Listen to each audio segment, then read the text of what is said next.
Hey friends, if you encounter the issue where a program won't open after a Windows update, specifically after a Windows update, then please watch this video. So if it is a featured update, you can roll it back.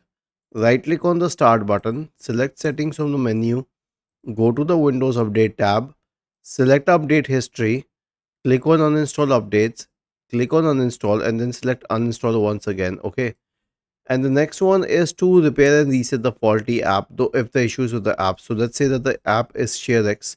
Search for it in the Windows search bar, select app settings, scroll down, click on terminate, repair, and then click on reset. The next one is to reinstall the program. Okay, so let's say it was ShareX. I will simply uninstall it and wait for it to be uninstalled completely. It needs 20 to 30 seconds.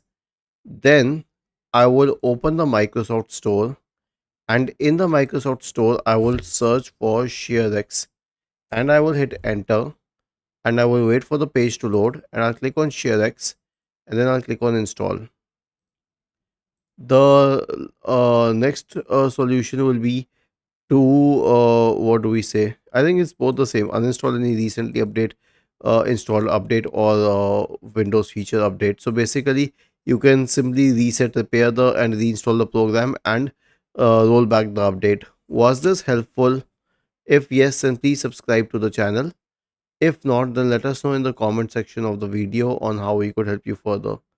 Thank you for watching this video and have a nice day.